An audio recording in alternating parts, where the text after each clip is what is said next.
Assalamualaikum warahmatullahi wabarakatuh. Perkenalkan, saya Agus Purwanto, perwakilan dari kelompok 1 kelas A1 akuntansi. Di sini saya akan mempresentasikan hasil diskusi kami tentang mata kuliah Ekonomi Mikro pada bab 4 tentang permintaan, penawaran, dan keseimbangan pasar.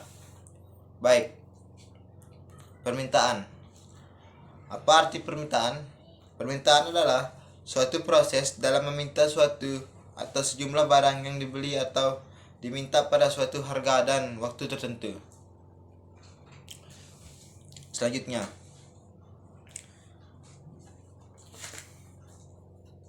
penentu permintaan. 1. Harga barang itu sendiri. 2. Harga barang lain berkaitan dengan barang tersebut. 3. Pendapatan rumah tangga dan pendapatan rata-rata masyarakat. 4. Corak distribusi pendapatan masyarakat. 5. Cita rasa masyarakat. 6. Jumlah penduduk. 7. Perkiraan keadaan di masa yang akan datang. Selanjutnya, harga permintaan. Hukum permintaan. Suatu hipotesis yang menyatakan makin rendah harga suatu barang, maka makin banyak permintaan terhadap barang tersebut. Sebaliknya, pada tinggi harga suatu barang, maka makin sedikit permintaan terhadap barang tersebut. Mengapa jumlah permintaan dan tingkat harga memiliki sifat hubung? Yang pertama, sifat hubung seperti itu disebabkan karena kenaikan harga yang menyebabkan para pembeli mencari barang lain yang dapat digunakan sebagai pengganti terhadap barang yang mengalami kenaikan harga. Sebaliknya, apabila harga turun, maka yang mengurangi pembelian terhadap barang lain sama jenisnya dan menambah pembelian terhadap barang yang mengalami penurunan. Yang kedua, kenaikan harga menyebabkan pendapatan nilai para pembeli berkurang. Pendapatan yang merosot pembeliannya terhadap berbagai jenis barang dan terutama barang yang mengalami kenaikan. Selanjutnya, permintaan kurva.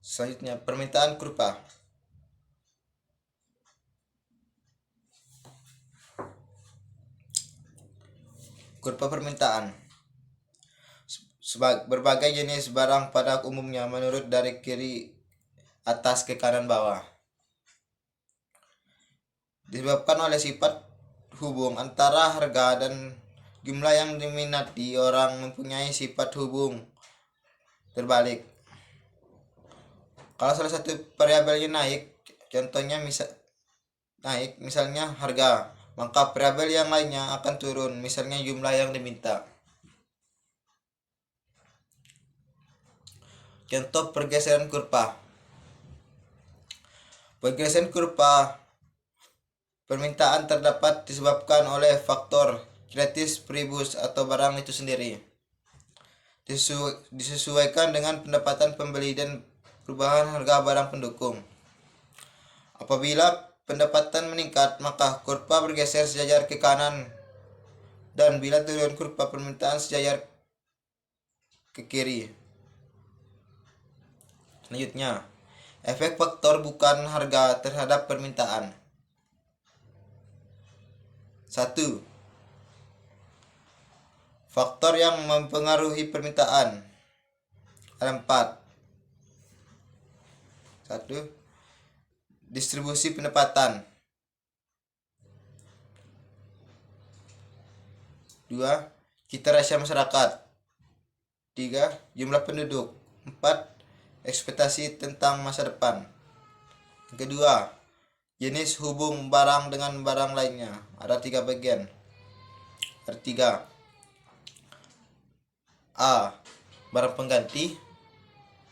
B. Barang pelengkap. C. Barang netral. Yang ketiga, jenis barang dilihat dari pendapatan pembeli. A. Barang inferior. B. Barang esensial. C. Barang normal. D. Barang mewah.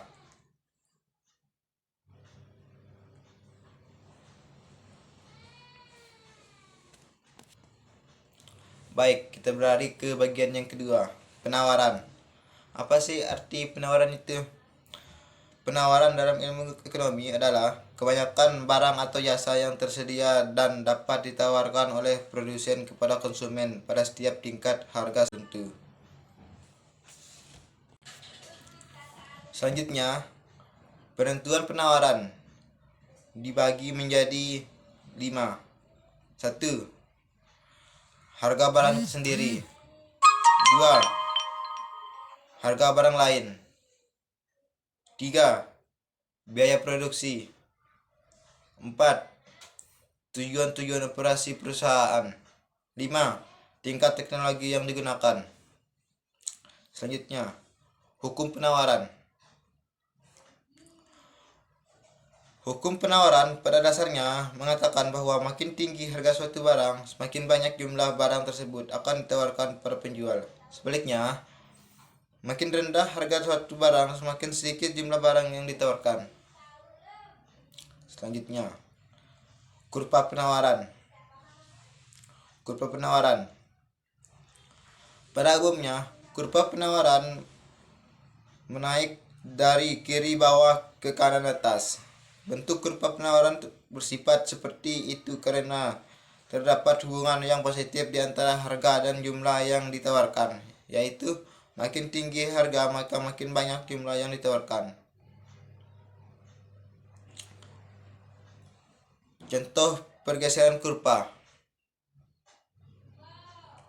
Faktor pergeseran kurva penawaran disebabkan perubahan harga barang dan lainnya. Fungsi dari kurva ini adalah sebagai pembanding harga dengan jumlah kuantitas produk yang ditawarkan. Selanjutnya pengaruh faktor bukan harga terhadap penawaran. Ada 4. 1. Harga barang lain. 2.